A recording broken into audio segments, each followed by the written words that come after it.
Olá, leitores, tudo bem com vocês? Eu espero que sim, porque hoje eu vim contar sobre tudo aquilo que eu li no mês de junho.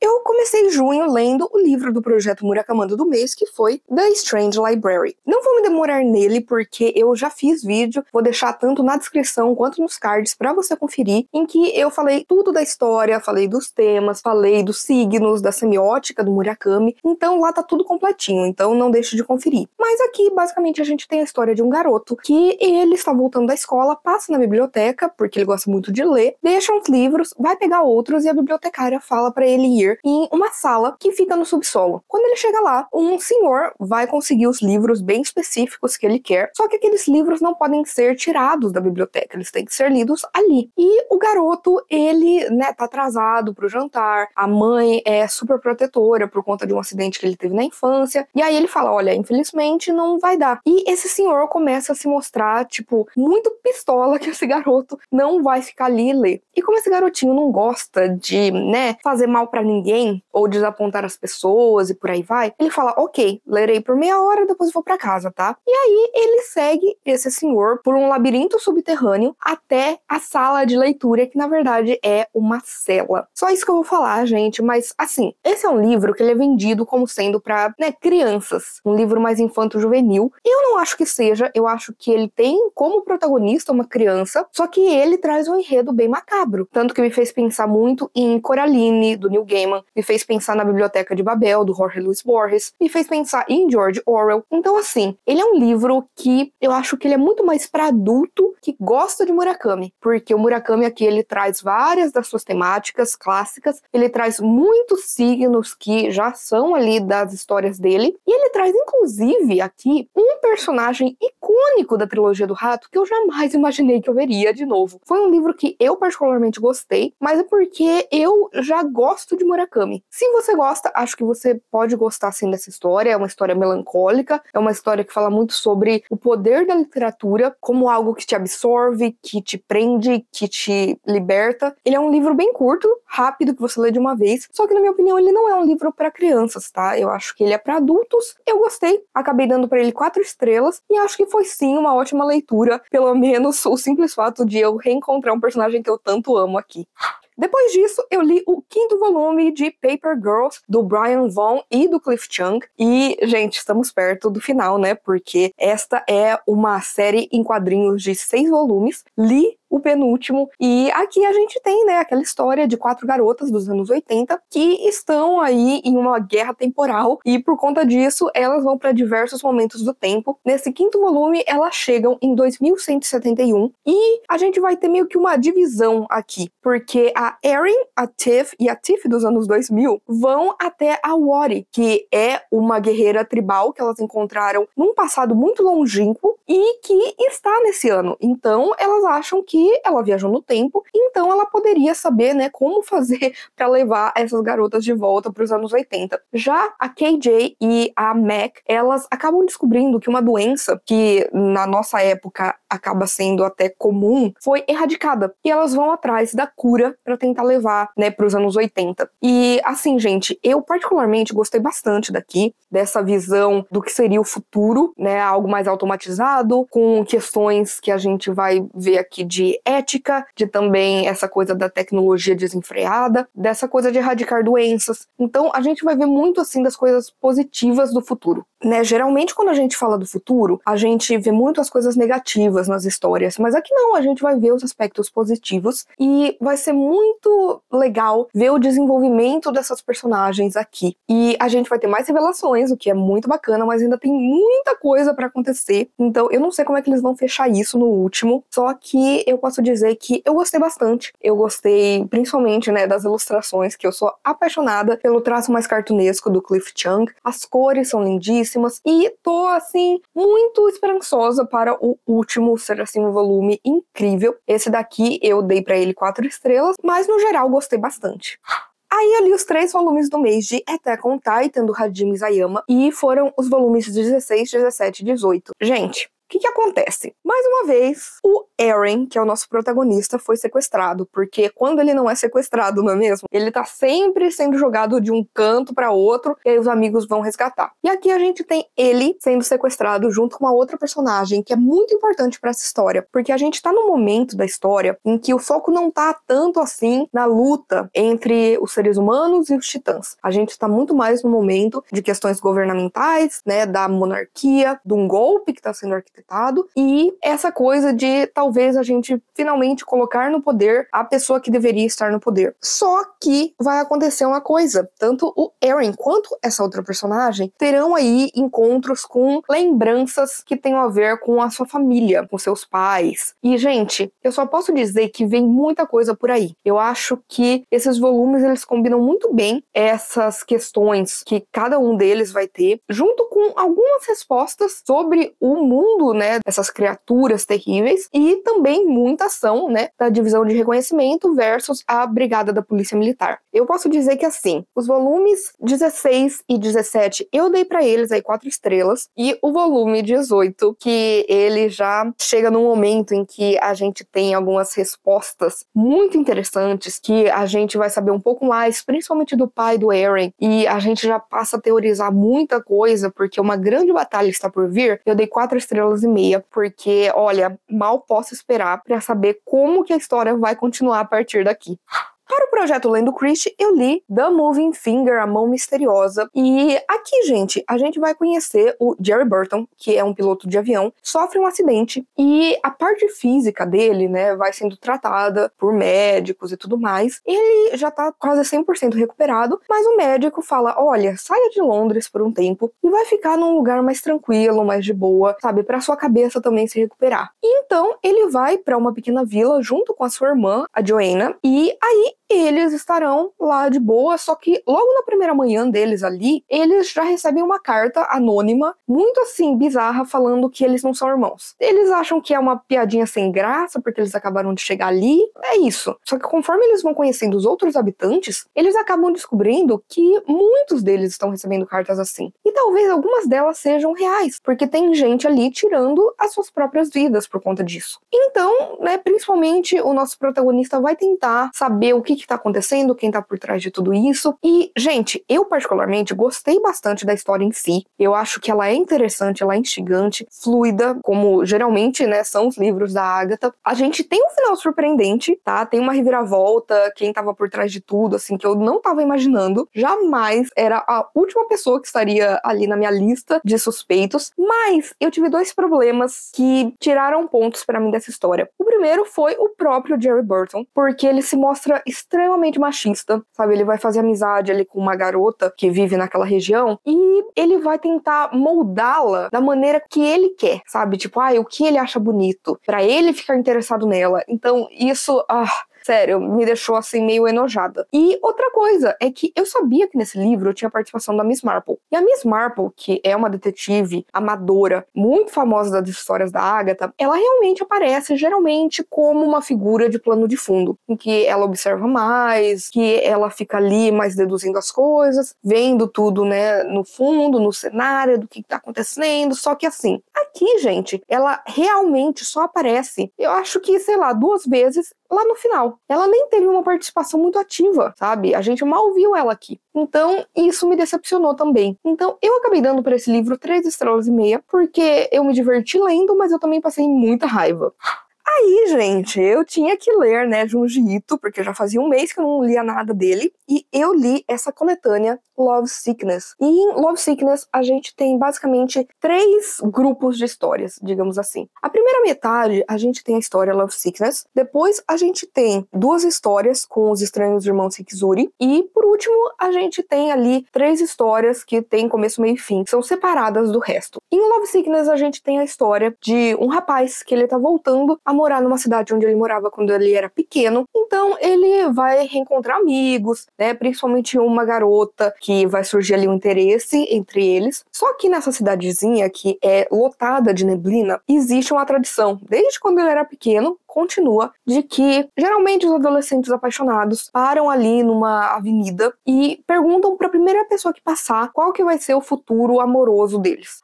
Eu vou encontrar o amor? E tal pessoa gosta de mim? Esse tipo de coisa. O que vai acontecer? Esse garoto, ele tem uma história com isso que o assombra até hoje, que é um grande trauma na vida dele. Porém, as coisas vão piorar quando de repente uma figura macabra, né, que é desse rapaz aqui de preto, que aparece às vezes e basicamente fala coisas terríveis para as pessoas e elas acabam tirando suas vidas. E isso vai começar a ser uma coisa que vai afetar a cidade. E é muito interessante o desenvolvimento disso. Você vê o nosso protagonista, o que ele tem, né, que traumatizou tanto ele e que tem a ver com essa garota que ele gosta, o que é essa figura macabra, por que esse rapaz faz isso, quem é esse rapaz. Gente, eu gostei demais dessa primeira parte. Aí a gente vai para os Estranhos Irmãos Hikizuri, que inclusive uma das histórias foi adaptada para o anime Junji Ito, Histórias Macabras do Japão, onde a gente vê ali uma família de irmãos que é muito disfuncional, que eles são terríveis, eles são horrorosos, eles fazem coisas assim macabras entre eles e com outras pessoas. E aqui a gente vai ter duas histórias deles. E assim, gente, eu gostei mais do que eu achei que eu gostaria, porque eu não gostei quando assisti no anime antes de ter lido o material original. Eu gostei, eu achei interessante. Ele traz também uma coisa meio um humor mais ácido, sabe? Meio estranho. Só que particularmente não foi assim de todo o meu desagrado. E aí a gente tem 3 histórias. Uma que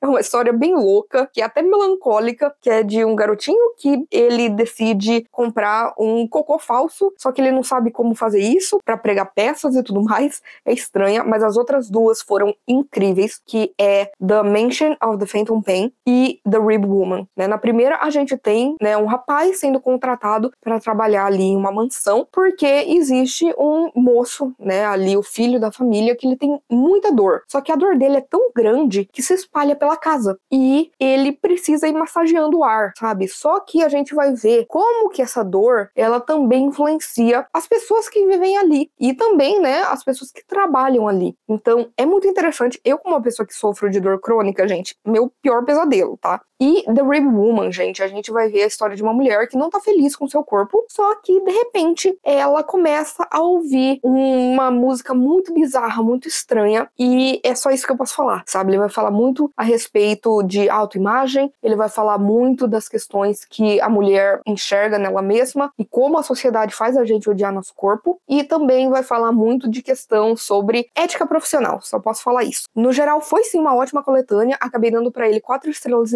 e particularmente, principalmente Love Sickness, vai ficar comigo por muito, muito tempo.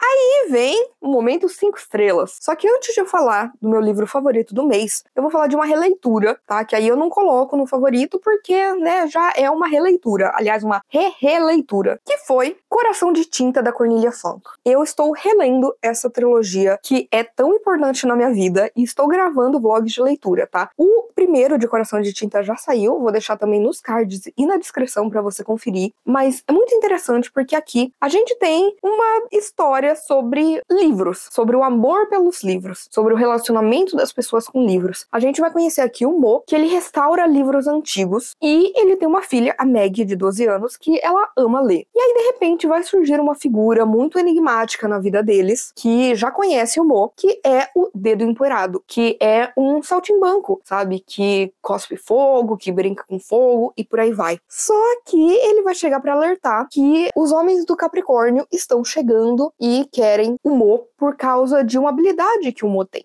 O Mo, ele tem um poder que é mágico e ao mesmo tempo bizarro. Aleatoriamente, lendo um livro em voz alta, ele pode trazer desse livro objetos ou pessoas de lá, só que pessoas e objetos do mundo real vão para esse livro. Foi assim que ele perdeu a sua esposa há muitos anos. E foi assim que ele também trouxe vilões para o nosso mundo. E vilões que são do livro Coração de Tinta, que era o livro que ele estava lendo. Então agora o Capricórnio quer utilizar esse poder do Mo para trazer muitas riquezas para ele. E o Dedo Empoeirado, que também era um personagem de Coração de Tinta, vai avisar. Só que muita coisa vai acontecer, gente. É uma fantasia que se passa no mundo real, mas que tem muitos elementos mágicos e que fala muito sobre o amor pelos livros. Ele é um livro que eu li várias vezes ao longo da minha vida, mas nunca agora adulta. E quando eu li ele da última vez, eu acho que eu dei pra ele 4,5 estrelas. Hoje, eu dei pra ele 5. Lógico que existe o fator nostalgia, não vou falar que não tem, acaba, né, influenciando a minha nota, não adianta. Porém, vendo de uma forma crítica, eu acho ele, sim, um ótimo livro. Eu acho que a leitura é super fluida, você devora, você se sente totalmente imerso nessa história, você quer saber o que vai acontecer com os personagens. Ele é o primeiro livro de uma trilogia, então ele já apresenta coisas que a gente vai ver lá na frente em outros livros. E, gente, eu acho que agora, lendo ele adulta, eu tive outras perspectivas. Por exemplo, eu me identificava muito com a Maggie e hoje eu me identifico com a Elinor, que é uma tia, né, da mãe da Maggie, que coleciona livros e que prefere ali a sua solidão e as suas leituras. Eu não gostava do Dedo Empoeirado.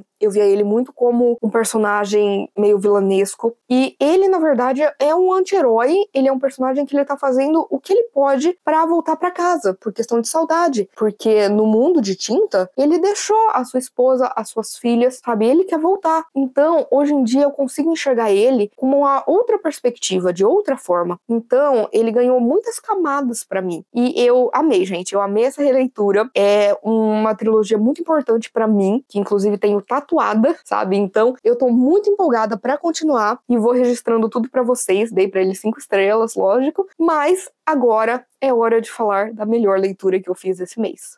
E, gente, não adianta, a melhor leitura que eu fiz em junho foi um 5 estrelas, O Incolor Tsukuru Tazaki, Seus Anos de Peregrinação. Gente, O Incolor Tsukuru Tazaki, Seus Anos de Peregrinação, do Haruki Murakami, é uma história belíssima, super melancólica, com um ambiente muito bucólico e uma história triste, dolorosa, sabe? Que eu me vi muito aqui. O Tsukuro, ele é um moço que agora, né, tá saindo com uma garota e ele decide contar pra ela sobre algo que marcou a vida dele. Foi, assim, um divisor de águas. Que é que quando ele era novo, ele tinha um grupo de amigos na escola que eram, assim, melhores amigos. Todos eram muito unidos, né? Ele e mais 4 amigos. Só que ele nunca se sentiu exatamente parte desse grupo por 2 motivos. O primeiro era que o sobrenome de todos os outros tinha alguma coisa a ver com cor e o dele não, né? Por isso que ele se via como o incolor Tsukuru Tazaki. E a outra coisa é que cada um era muito, assim, conhecido por alguma coisa na escola. Então, é a garota mais talentosa, o garoto que tira as maiores notas e por aí vai. E ele era um cara medíocre. Quando eles foram fazer faculdades, esses 4 resolveram ficar numa universidade ali, né, local, pra irem juntos. E o Tsukuro, ele é fissurado por estações de trem. Então ele foi fazer faculdade em Tóquio, né, pra poder construir estações de trem, porque é uma coisa muito específica. Ele volta pra casa, né, vira e mexe, e é como se nada tivesse acontecido, né, continuam melhores amigos. Só que um belo dia ele volta pras férias, não consegue conversar com esses amigos, né, ninguém nunca tá em casa, nunca ninguém tá disponível, tá todo mundo dormindo, por aí vai. Até que um desses amigos liga e fala, olha, a gente não quer mais saber de você, você não é mais nosso amigo, você sabe por quê, adeus. Ele não sabe por quê. Só que agora, adulto, né, essa namorada fala pra ele, cara, você precisa ir atrás, você precisa saber o motivo. Você acha que isso não te afetou, mas você não consegue mais ter conexões com as pessoas, porque você tem medo do abandono, tem medo da rejeição. Então você precisa colocar um ponto final nessa história. E é muito interessante porque a gente vai acompanhando, né, o Tsukuro pensando a respeito do que aconteceu, de como depois disso ele começou a viver a sua vida no piloto automático. Ele não via graça em nada, sabe? Ele queria morrer e agora ele vai atrás de respostas. E, gente, é uma história linda. Eu já fiz aqui um vídeo completo falando desse livro, em que eu falo dos temas, dos signos, né, da semiótica do Murakami. Eu fui destrinchando essa história e eu expliquei por que eu amo tanto. Mas, no geral, foi um livro, lógico, muito fluido, muito simples, né, da forma que o Murakami escreve. Ele traz uma linguagem muito fácil, mas ele traz referências muito importantes. Ele fala de outras questões ali que o Murakami já gosta de trabalhar, mas principalmente aqui da questão da saúde mental e do trauma. A gente também vai ter aqui essa dicotomia do sonho e da realidade, como um pode influenciar no outro. A gente vai ver signos como a lua, como os insetos, como os peixes, principalmente aqui sobre a questão das cores e como esse personagem, ele tem uma questão da forma que ele se vê versus como os outros o enxergam. Então talvez ele nunca tenha sido incolor, mas ele acreditou tanto nisso por tanto tempo que ele foi se desbotando. Então, gente, é um livro, assim, que ele me quebrou, eu me vi muito nessa história. Eu acho que todo mundo tem aqueles amigos que você achou que seria pro resto da vida e que, né, os caminhos foram se divergindo e por aí vai. Mas, assim, me tocou muito, eu chorei bastante. Eu acho que faz todo sentido que o Tsukuro, ele ama estações de trem, porque ele é uma estação de trem, sabe? As pessoas ficam ali por um tempo, mas elas nunca se demoram, né? Elas sempre vão embora. Isso é o que causa tanta dor nele. Então a gente vai ver muito disso, da saúde mental dele, do impacto disso e de como ele foi lidando com a perda dos amigos e como que isso virou algo tão grande, né? Uma ferida tão enorme que ele não consegue cicatrizar. Que livro lindo, 5 estrelas, um dos melhores livros que eu já li do Murakami. Sério, maravilhoso.